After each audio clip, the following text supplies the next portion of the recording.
Hi කොහොමද ඔයාලට? අද අපි හදන්න යන්නේ තක්කලි සෝස් එකක්. කඩේ තියෙන රසකාරක දාපු තක්කලි සෝස් අරගෙන කනවට වැඩිය ගෙදර හදාගන්න කොහොමද හින්දා මං හිතුවා අද ඔයාලට තක්කලි සෝස් එකක් හදන හැටි කියලා දෙන්න.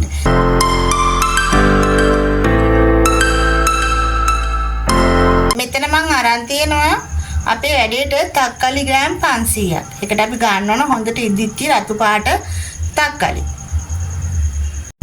හරි දැන් අපි වැඩේ පටන් ගමු. මේකේ මම අරන් තියෙන තක්කලි ග්‍රෑම් 500 හොඳට හොදලා මේ වගේ භාජනයකට දාගත්තා. දාලා අපිට ඕන උණු වතුර. උණු වතුර මේකට අල්ලන ප්‍රමාණය මට ගෙහෙම කියන්න බෑ. ඔයාලට කැමති ප්‍රමාණය උණු වතුර දාගන්න තක්කලි ටික වැහෙන ප්‍රමාණය.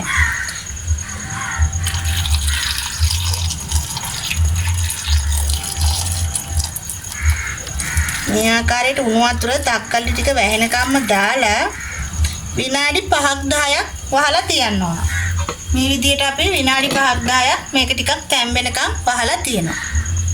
දැන් මේක අපි බලමු. දැන් ඔය තියෙන්නේ ටිකක් සොෆ්ට් එකට තැම්බිලා තියෙනවා. මේකට අපි මේ ලිපේ තියලා තම්බන්නේ නැහැ. දැන් අපි මේක මේ බ්ලෙන්ඩර් කරගන්න ඕනේ. මේ වගේ බෙන්ඩර් කප් එකක් අරගෙන අපි මේකට දාගන්නවා. බෙන්ඩර් කප් එක අරගෙන දාලා ඔයාලට ඕන නම් මේ මෙන්න මේ නැට්ට කොටස කපලා අයින් කරන්නත් පුළුවන්. මම තාම මේක බ්ලෙන්ඩර් කරලා ඉවරලා පෙරණ හින්දා මම මේක කොහොමද දාගන්නවා.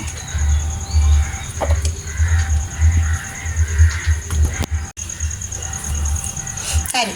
දැන් මේ විදිහට මම මේක දාගත්තා බ්ලෙන්ඩර් එකට. අපිට තව ඕන කරනවා මේකට සුදු ලුණු බික් 4ක් සහ පොඩි මේ වගේ පොඩි ඉඟුරු කෑල්ලක්. ඒකත් අපි මේකටම දානවා. දාලා අපිට තියෙන මේක දැන් හොඳට බ්ලෙන්ඩර් කරගන්න. මේක දෙතුන් සැරයක් ඕෆ් කර හොඳට ක්‍රීම් වෙනකම් බ්ලෙන්ඩර් කරන්න.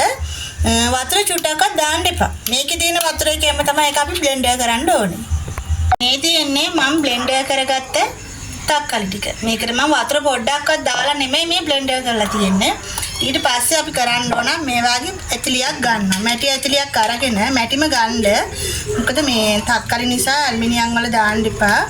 එතකොට මේ හැන්දක් ගන්නකොට මේ වගේ පොල් කටු හැන්දක් ගන්න ඇලුමිනියම් හැඳි ගන්න එපා.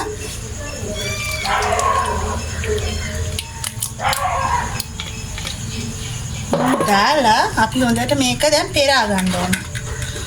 මේ විදිහට හැන්දෙන් කලවම් කරලා පෙරා ගන්නවා. මම මේ දෙවෙනි වටේ බ්ලෙන්ඩර් කරලා දැන් මේ නැවතත් පෙරාගෙන තියෙන්නේ. මේක නම් දැන් ආයෙ ගන්න දෙයක් නැහැ. මේ net කැලියම ටික තමයි තියෙන්නේ. මේක දැන් අපි ලිපේ තියලා රත් කරන්නයි ඕනේ. හරි දැන් මේ තියෙන්නේ මම පෙරාගත්ත තක්කාලි විස්ම ටික. අපි මේක දැන් රත් කරගන්න ඕනේ. රත් කරගන්න දැන්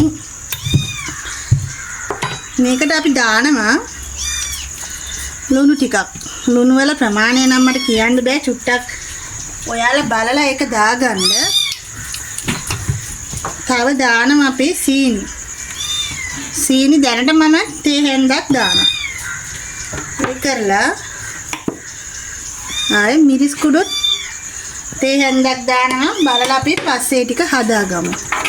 මේක මේ විදිහට මොහොතට කලවම් කරගන්න ඕන.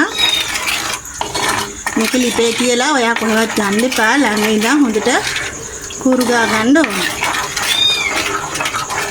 මේකට මැටි ඇතිලියක් සහ මේ වගේ පොල් කටු හැන්දක්ම ගන්න. මොකද තක්කලිනේ.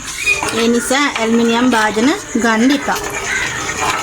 හරි මේ තියෙන්නේ විනාඩියකට එකමාරකට විතර පස්සේ. මේක දැන් හොඳට උතුරනවා. හැබැයි ඔයාලා මේක දැනගන්න ඕනේ මේ ගින්දර අඩු කරලා තියාගන්න. එතකොට අපිට පුළුවන් මේ වෙලාවේදී මේකට සීනි එහෙම ලුණු එහෙම ඇද්ද කියලා බලන්න.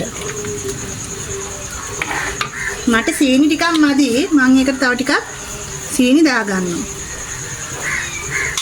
ඔයාලා මේක රස අනුව හදාගන්න. ඔයාලට සැර මදි හදාගන්න. මේක තව හොඳට උකු වෙන්න ඕන. මේ උකු ගතිය මදි. ඔයාලා දන්නවනේ කඩේ සෝස් ගෙනාපුවාම උකු ගතිය කොහොමද කියලා. එකපාර හැලෙන්නේ නැහැ නේ. ඒ නිසා තව ටිකක් හොඳට උකු වෙනකන් අපි මේක මද ගින්දරේ කූරු ගාගන්න ඕනේ. කූරු ගාගෙන හොඳට ටිකක් මේක උකු කරගන්න ඕනේ. දැන් මේ හොඳට උකු වෙලා. ඔය ඔයාලට පේනවනේ. අපි මේක හරියටම පදම හරිද කියලා බලා ගන්න අපි මේ වගේ දීසියක් අරගෙන චුට්ටක් දාලා ඇඟිල්ලෙන් මෙහෙම ඉරක් අඳිනවා. දැන් ඔයාලට පේනවා මේ ඉර ඉක්මනට මේ හාවුනේ නැහැ. ඒක ඒ විදිහටම තියෙනවා. ඒ කියන්නේ දැන් මේ පදම හරි. ඔය ඉක්මනට හැලෙන්නේ නැහැ. එහෙම දැන් ටිකක් වෙලා යනවා ඔක වැක්කිරෙන්නේ. ඒ ගාන තමයි හරි.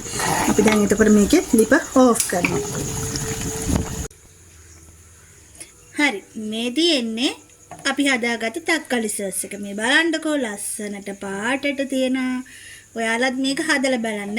මම මේ බෝතලේ පරණ ජෑම් බෝතලයක් ගත්තා ගෙදර ගෙනාපු එක. මේක මම උණු වතුරෙන් හොඳට තම්බලා අරගෙන තමයි වේලෙන්න තියලා ගත්තේ. මේක අපිට මාසයක් වුණා ෆ්‍රිජ් එකේ දාලා තියාගත්ත හැකි. මේකට කල් තියාගන්න රසකාරක මුකුත් දාලා නැහැ. කල් තියාගන්නවා වගේ නම් ඔයාලා බිස්නස් එකක් කරනවා වගේ නම් මේකට රසකාරක කල් තියාගන්න ඒවත් දාන්න වෙනවා. මේකට මුකුත් දාලා නැති නිසා අපිට මාසයක් විතර ෆ්‍රිජ් එකේ දාලා තියාගන්න පුළුවන්.